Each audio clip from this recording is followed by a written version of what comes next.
Hey guys, hello my beautiful people, welcome to my channel. Are you 40 or in your 50s, or probably you are even counting days, going to be 60 soon? I want us to talk about a very important topic. I hear people always talk about, why didn't I learn about money sooner enough? Or some others, I hear them say, these things that we hear online today are just for the young folks. I wish I heard it earlier, in my life. Or I wish I heard it when I started working, or when I graduated, or the earliest stage of my life. But I've come to tell you today that it's never too late when it comes to money issues. There is an adage in my place that talk about it, that whenever you wake up, it's your money. What do I mean? Whenever the awareness comes to you, God still wants you to know about it. That is why you keep hearing what you are hearing. So you want to take the bull by the horn. I just wanted to dive into the video and talk about this important topic, that is, it is not too late. I want to give you 5 points, 5 nuggets, how you can maximize your finances. So let's dive into it. And it goes a little something like,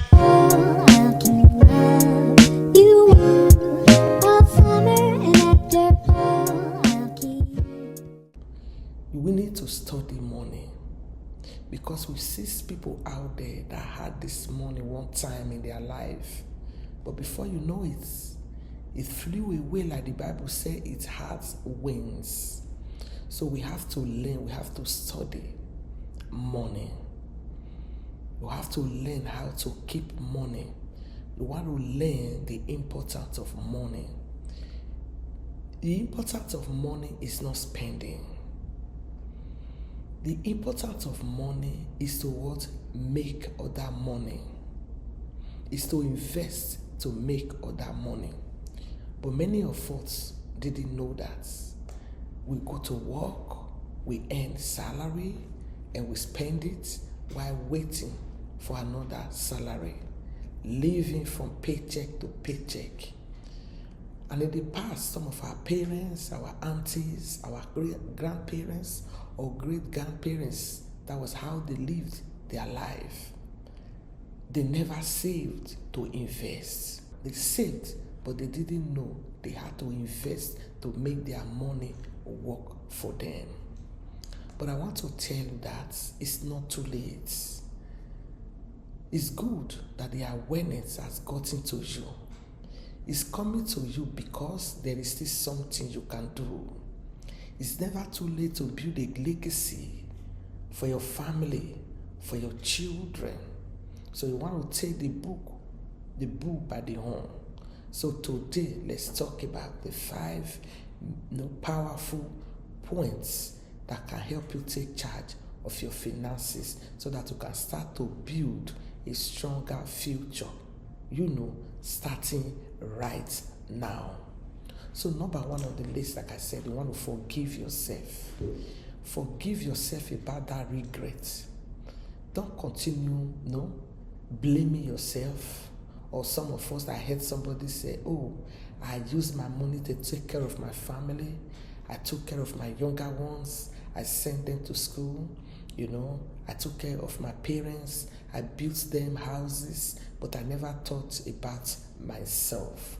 I want you to let go of that guilt. After all, you did what you did out of love. And I believe God have you in mind. That is why He's bringing this very important topic into your mind. He wants to see do something for you. So to start, you need to forgive yourself, so that you will have a clear mind, a clear conscience to focus.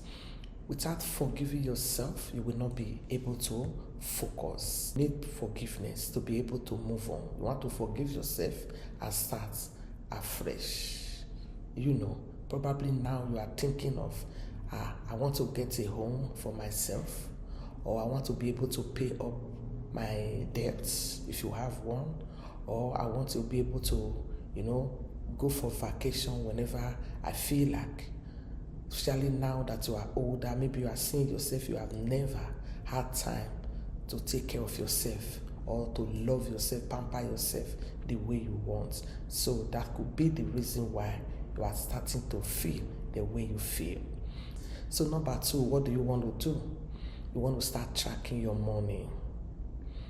You want to have a journal, a notes. I advise you to have a notes. Always have it in your pocket, or for the ladies, in your bag. Have a notes. Wherever you go, anything you buy, whatever you spend your money on, you want to write it down. No matter how small or how little you may think the money is, even 25 cents, $1, $2, whatever you spend your money on, write it, because you need to track it. You want to see where it goes. You want to be accountable for every penny that comes your way. You want to be able to say, I spent $100 today for this, for that, and for that. And you want to write it down as at where you are spending it, so that you won't forget. Very important. You may say, I won't forget, I will write it later. No, you are likely to forget. If you are serious, you want to change the outcome of your life, you want to pay attention to your finances, if you are serious with your goal, this new goal that you want to start, you want to pursue, of where your money go and how to improve financially, you want to write all your expenses, where your money go, even up to the smallest money. You must do that for about 1 month, for 30 days, so that you'll be able to track every dollar you earn, or every money, whatever currency you are using. Then after doing that, number 3, let's talk about why we are tracking it. Why are you writing those expenses? Why? After you write it for 30 days, at the end of that 30 days, you want to take that note, that journal, that book where you have been writing your list of expenses, expenditures, where your money goes. You want to look at it critically. You want to see it. Are they all important where your money goes? I want to shock you. It will surprise you how you spend your money. Those trivial things that you can do without. You want to look at them critically. And you want to stop that and redirect your money. What are those things you spend money on that you can do without? Are you that one that buy breakfast, you buy lunch, and you buy dinner when you can always cook? I see people spending their money like that. Their hard-earned money for food, breakfast, lunch, dinner, even some in-between meal, every day. Are you that lady that must fix her hair twice in a week? Or are you that person that must fix her nails weekly? You want to stop that. Or are you that person that must buy a dress for every occasion? You always want people to see you with new things. Or are you that one that always want to, use what is in vogue?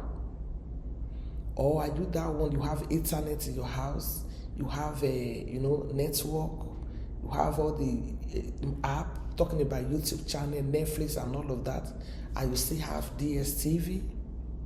Or you are that type that would like to stream, you pay to stream.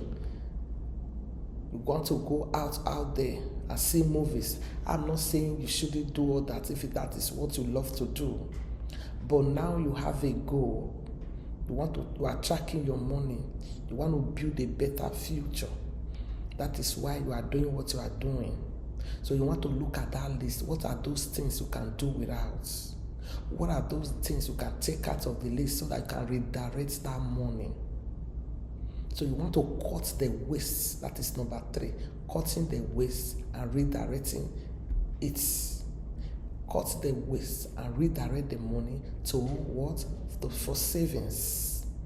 To be able to invest and to make money work for you. It's not good that when you want to do some business, you have now realized the importance of money. That money is not meant for spending. Money is meant to make other money.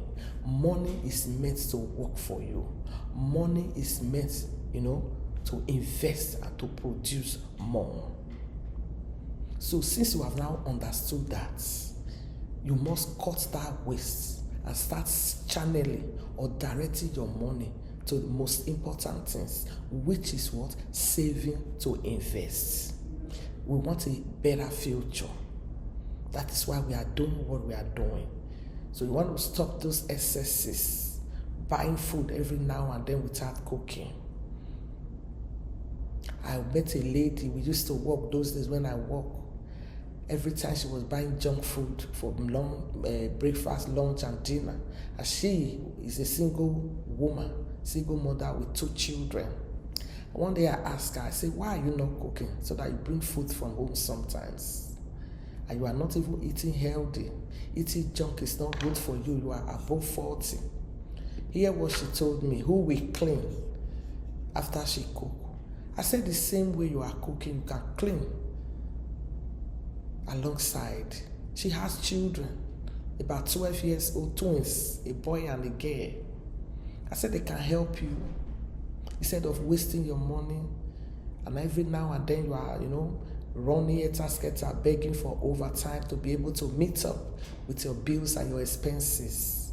I told her it's not the best. You have to look at what you can do. This money that you are throwing away to buy food, you can actually cook and cook weekly. When you are on break Saturday, Sunday after church, you can cook food that can last you for 1 week. All you need to do is just a microwave. I was telling her, but many of us, we are still like that. We believe in eating out there, not cooking in the house. So you want to cut the waste. Things you can do without. Fixing your hair twice in a week doesn't make sense. If you can buy wigs, forget about fixing your hair all the time. You can fix sometimes. You can also wear your wig. You can always improvise. You don't have to fix your nails weekly and pay expensive for it. You don't have to buy that dress, or you don't have to buy a dress for every occasion. There's something, a word, delay gratification. Not every time you must buy something. You mustn't change clothing every seasons of the year. That there is spring or there is summer doesn't mean, you have to change your wardrobe, you go and shop for clothing or shoes. No. The one you used the previous years can still serve you. When it's winter, yes, after winter, I put away my winter clothes, I fold them. The one that I can still bring them out. I'm not competing with anybody.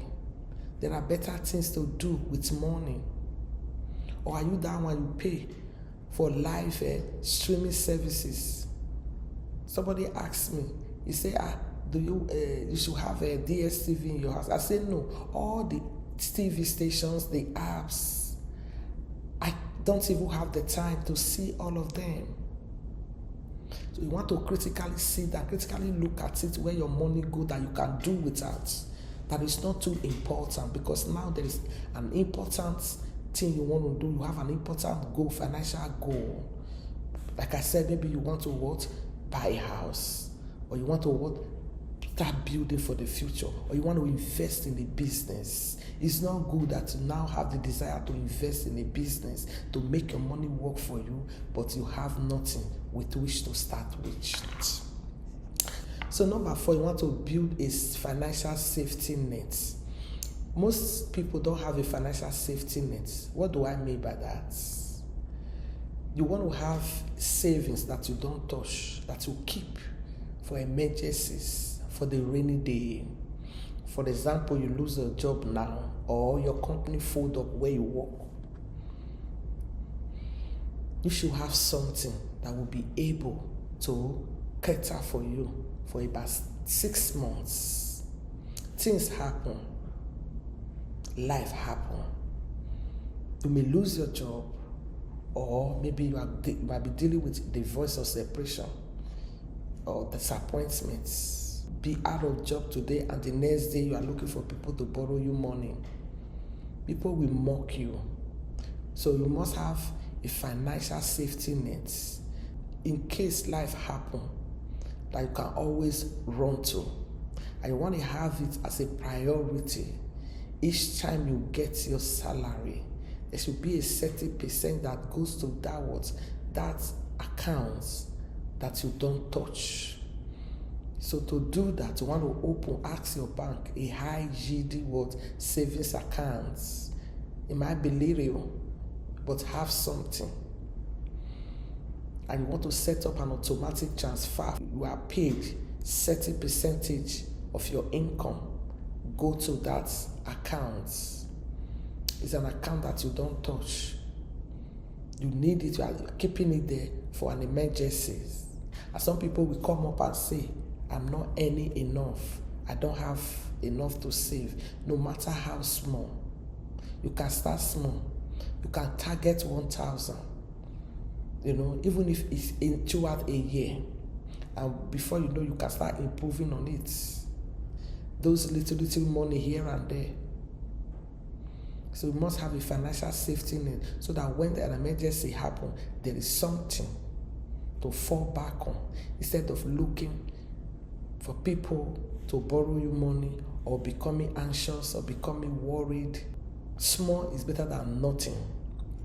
So number 5, you want to start investing. After you have saved and you have some little amount, cool amounts, like let's talk about like $5,000 for instance, $5,000 to carry out your research. Start looking out for businesses you can invest in. You want to ask questions. You want to invest your money and make your money work for you. You want to do your own due diligence. Go online, ask questions, and decide what kind of business you want to do. If you are that one, you want to do online business, fine, it is there, ask a question. Or you want to have a physical store, you can also do that if that is what you want. Depends on what you want. No matter your age, you can start a business. You can start an investment. You can invest in an existing company. And that will make you That will make you a marketer or an advertiser in their company. And your money is working for you while you are building a legacy, financial freedom for yourself. And we should always look at this. People getting older, that strength will not be with you all the time. What kind of retiree do you want to be? Do you want to be a retiree, somebody that retire and still begging people for money? If you don't want to do that, you want to be able to plan for your future. Build financial legacy. Teach your children to do the same. You don't want to live at the mercy of anyone. You don't want to live at the mercy of your child when you get older, that they don't feed you, you will not be able to eat. Or you don't want to put the totality of your finances on a spouse. Something can happen along the line. What would you do? It pains me when I see old people, when I meet old people, 70, 65, they're still working, doing hard job that the young adults are doing because of lack of planning. So you want to look at the business you can do that will take care of you in the future. You want to be financially independent. want to build your financial freedom, you must have a business. 9 to 5 will not make you rich. 9 to 5 will not be able to give you the kind of life you want to live in the future. So that is why you must pay attention. You must save. Look around you and invest your money. It's never too late. Don't say it is too late. The awareness is coming to you now because you can still do something. When it comes to matter of money, it's never too late. That is why you see the old rich people, they're still doing their business. If you know anyone that is very close to you, you can see how they can be protective of their finances, of their business. They still look into business they can do. Older people. I knew of an older lady, 70 something. She still flip houses. She told me, she said she worked in a railway station. She saved her money, and with her retirement benefits, she started flipping houses. She would travel the world every summer, she and her team and her friends. She could do that because she built a financial legacy for herself, and she had children. Every Christmas, then she would buy presents to all her children, grandchildren, great-grandchildren. She didn't live at the mercy of her children. She was never a beggar. She ate what she wanted. She lived the kind of life she wanted. So for those of you that are saying, I wish I knew about this money or finances sooner enough, it's never too late. You can still do something. Not doing anything is worse, it's risky. Starting to do something is better than not doing at all. It's never too late. Take the bull by the horn. Pay attention to your finances. Forgive yourself. Cut the waste and redirect your money. Have a list where all your money goes. And start building a financial safety net. Money that you don't touch for emergencies. And you want to start investing. Look around you. Digital business are all over. I'm an entrepreneur. You want to have a business, a digital business. You can do that even after retirement. You can be doing it in your home, wherever there is internet, wherever you travel.